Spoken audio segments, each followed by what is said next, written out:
And he went from being fine to being pie-eyed in like 6 minutes. How has you said you hadn't gone more than like 2 weeks without being on stage. We've been talking to a lot of comics over the past couple months where they're kind of going crazy over it. Are you at a point in your career though where maybe it's a welcome break? I mean, you've been working, hard for a long time. Is it nice to get away, or are you going stir crazy? It was funny. I probably hadn't been 2 weeks without getting on an airplane in almost 40 years. See, that sounds great to me, to get a break from that. Yeah. So I live in Atlanta, but I have a farm about an hour south of Atlanta. So we spent the first 9 weeks of this just on the farm. And it was the first time like I'd slept in the same bed, had dinner with my wife and all. So when everybody was complaining about it, I'm like, dude, this is like the best 2 months of my life. Mm-hmm. I've never, but I do miss being on stage. I'm one of the weird comics that most people get into stand-up because it's like a great springboard for TV and movies. And once they do TV and movies, they don't do stand-up anymore.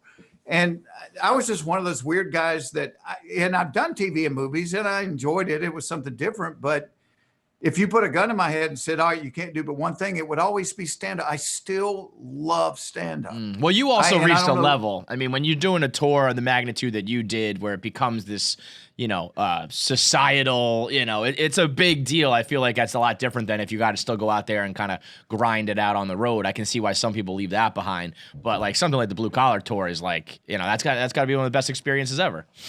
Yeah, that was probably the most fun thing I ever did, because the only negative thing I ever found about being a comic was you were on the road by yourself. Mm-hmm. And so doing that, you were with 3 of your best friends. And, we would just kind of laugh every night after the show going, can you believe they're paying us? Yeah. Well, we actually talked to Larry, basically probably towards the start of quarantine. We were talking to Larry and had a chew in the whole time, which I loved. Yeah. Our first guest ever with a chew the whole time.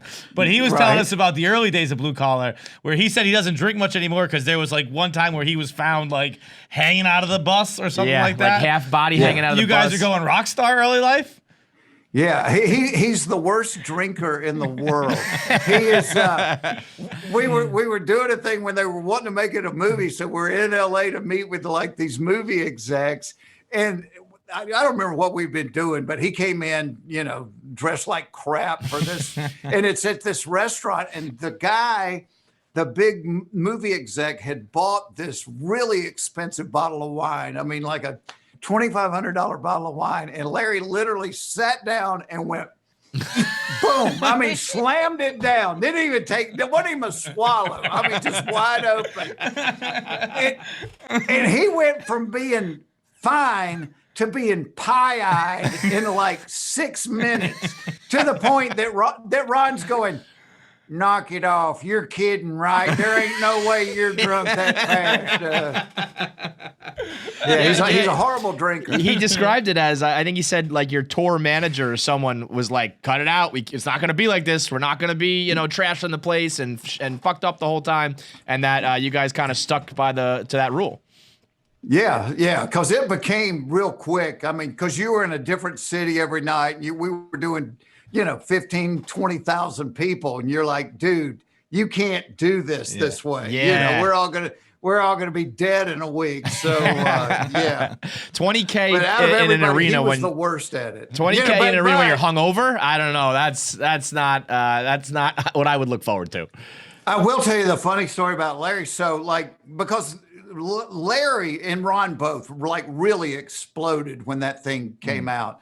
And so Larry got a deal with Nutrisystem, and they were paying him like a dump truck of money, but he had to lose 50 pounds. Mm-hmm. That was the deal. And so Larry's like, I don't have the willpower to do it. And so I'm like, dude, hire a trainer, have somebody go with you. And so he hired this guy to go with us to make sure that he exercised every day and that he ate right. And Larry would come in the dressing room and go, hey, I just heard they got donuts in the green room. He goes, go over there and distract the trainer for 10 minutes. Just go distract him. And I'm like, you're paying him. To get this money and you're giving away $1 million so you can go eat a chocolate frosted donut. Yeah, but then Prilosec came coming. And it's like, all right, never mind. Well, which is finally he's like, hell, I'm going to be fat. I'm just going to have heartburn. I'll do Prilosec. That's what I'm going to do. So. I respect the hell out of that. I love that right? move. That's great.